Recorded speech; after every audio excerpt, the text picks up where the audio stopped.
Ben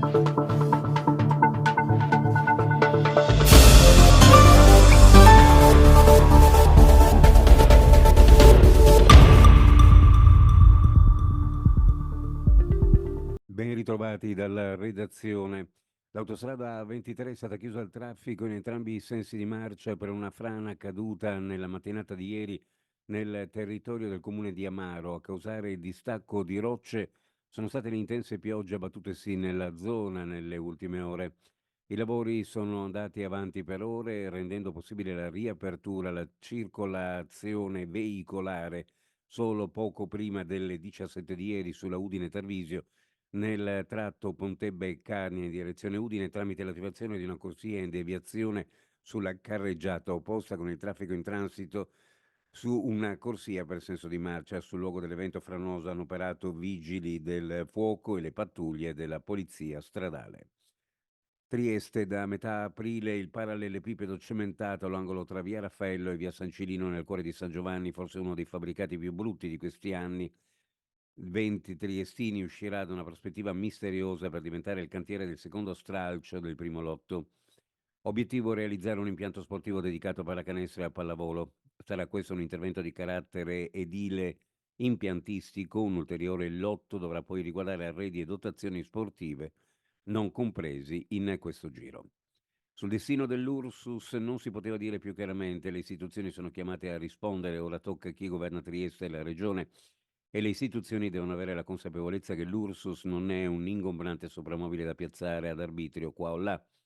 Parte da qui una riflessione del deputato del PD Deborah Serracchiani sul futuro dello storico pontone galleggiante, richiamandosi all'appello lanciato dal segretario generale dell'Authority Vittorio Torbianelli, che ha chiesto alle istituzioni di prendere finalmente una decisione sull'utilizzo e collocazione definitivi.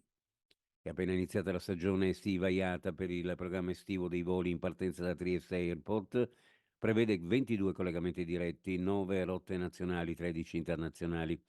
L'annuncio è comparso sulla pagina Facebook del Trieste Airport in concomitanza con l'inizio della stagione estiva, secondo i parametri dell'Organizzazione Internazionale di Compagnie Aeree con sede a Montreal. Queste le destinazioni dirette in 11 paesi: Dublino, Bruxelles, Londra, Francoforte, Berlino, Parigi, Cracovia, Budapest, Milano, Linate, Barcellona, Roma, Napoli, Olbia, Bari, Tirana, Valencia, Cagliari, Brindisi, Siviglia, Palermo, Catania, Malta.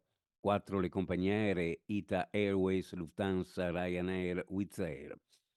Come è stato anche riportato, l'aeroporto triestino è diventato il nuovo hub di Ryanair. Sono stati assunti tra Trieste Airport e la compagnia irlandese ben 70 nuove figure professionali, tra cui addetti al controllo di sicurezza, ma anche piloti e ingegneri. Uno sguardo alle previsioni meteorologiche per la giornata: cielo variabile nelle ore centrali, nel pomeriggio probabile maggiore instabilità, con rovesci e temporali sparsi, più probabili comunque sulle prealpi e sulla pianura.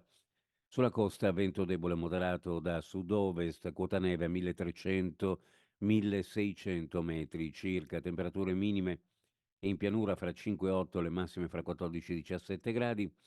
Per quanto riguarda la costa, minime fra 8 e 11, massime fra 14 e 16 gradi centigradi. Previsioni a cura di ARPA e FVG Meteo. Ed è tutto per il momento con l'informazione. Grazie per averci seguito. A più tardi.